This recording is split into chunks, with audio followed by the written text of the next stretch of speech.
មួយតាក់ទងទៅអតិថិជនមុនពេលដឹកជញ្ជូនភ្នាក់ងារប្រចាំតំបន់ត្រូវម្ចាស់ការទំនាក់ទំនងទៅអតិថិជនមុនពេលដឹកជញ្ជូនដើម្បីបញ្ជាក់ពីពេលវេលានិងទីកន្លែងទទួលអីវ៉ាន់ជំហាននៃការអនុវត្តនៅលើ App M Express មានដូចខាងក្រោម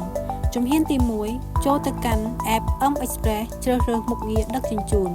ជំហានទី2នៅក្នុងផ្នែកត្រូវដឹកជញ្ជូនភ្នាក់ងារប្រចាំតំបន់ពិនិត្យមើលប៊ុងបញ្ជីដែលត្រូវដឹកជញ្ជូនជំហានទី3ជ្រើសរើសប៊ុងបញ្ញាដែលត្រូវតាក់ទងទៅអតិថិជន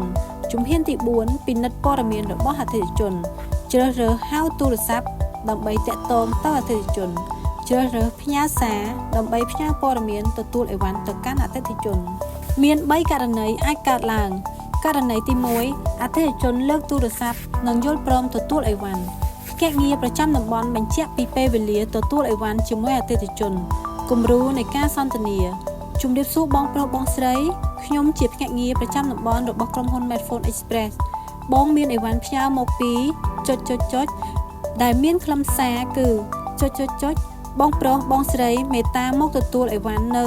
ភ្នាក់ងារ Medphone Express ដែលមានអាស័យដ្ឋាននៅ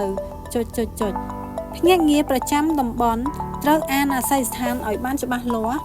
និងអាចផ្ញើទីតាំងតាមរយៈកម្មវិធីសង្គមផ្សេងៗដើម្បីឲ្យអតិថិជនងាយស្រួលស្វែងរកករណីទី2អតិថិជនណាត់ពេលទទួលអីវ៉ាន់នៅពេលផ្សេងឬខុសព័ត៌មានទំនាក់ទំនង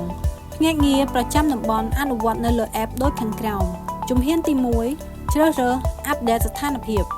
ជំហានទី2ប្រសិនបើអតិថិជនខុសលេខទូរស័ព្ទនៅក្នុងផ្នែកការដឹកជញ្ជូនផ្ញើសងត្រឡប់ជ្រើសរើសខុសព័ត៌មានអ្នកទទួលឬអតិថិជនបដិសេធមិនទទួលជ្រើសរើសបញ្ជាក់ប្រសិនបើអតិថិជនណាត់ទទួលនៅពេលផ្សេងនៅក្នុងផ្នែកដូរស្ថានភាពជ្រើសរើសអតិថិជនណាត់ដឹកជញ្ជូនម្ដងទៀតជ្រើសរើសពេលវេលាដឹកជញ្ជូនម្ដងទៀតជ្រើសរើសបញ្ជាក់ករណីទី3អតិថិជនមិនលើកទូរស័ព្ទឬមិនអាចទំនាក់ទំនងបានភ្នាក់ងារប្រចាំតំបន់អនុវត្តនៅលើកម្មវិធីដូចខាងក្រោមកម្មវិធីទី1ជ្រើសរើសអាប់ដេតស្ថានភាពជំហានទី2ក្នុងផ្នែកផ្លាស់ប្ដូរស្ថានភាពជ្រើសរើសមិនអាចតាក់ទងអតិថិជនជ្រើសរើសបញ្ជាក់អនុវត្តការប្រគល់អីវ៉ាន់ជូនអតិថិជនមាន2ករណីកើតឡើងក្នុងដំណើរការប្រគល់អីវ៉ាន់ករណីទី1អតិថិជនយល់ព្រមទទួលអីវ៉ាន់ភ្នាក់ងារប្រចាំតំបន់អនុវត្តការប្រគល់អីវ៉ាន់ជូនអតិថិជនប្រមូលប្រាក់ COD បើមានតាមរយៈការ scan QR ទូទាត់នៅលើកម្មវិធី M Express បន្ទាប់ពីប្រគល់អីវ៉ាន់ជោគជ័យភ្នាក់ងារត្រូវអាប់ដេតស្ថានភាពប្រគល់ជោគជ័យភ្លាមៗនៅលើកម្មវិធីជំហានអនុវត្តនៅលើកម្មវិធី M Express ដូចខាងក្រោមជំហានទី1ចូល login M Express ជ្រើសរើសមុខងារអីវ៉ាន់ប្រគល់ជំហានទី2ក្នុងផ្នែកត្រូវប្រគល់ពិនិត្យបញ្ជីឈ្មោះបងបញ្ញាដែលត្រូវប្រគល់ជំហានទី3ជ្រើសរើសបងបញ្ញាដែលត្រូវប្រគល់ជ្រើសរើសជោគជ័យដើម្បីធ្វើអាប់ដេតពីស្ថានភាពប្រគល់អីវ៉ាន់ជោគជ័យករណីទី2អតិថិជនបដិសេធមិនទទួលអីវ៉ាន់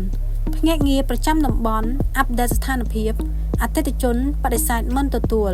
លើកម្មវិធីនិងកត់ត្រាឲ្យបានត្រឹមត្រូវតាមហេតុផលជាក់ស្ដែងជំហានការអនុវត្តនៅលើកម្មវិធី M Express ដូចខាងក្រោម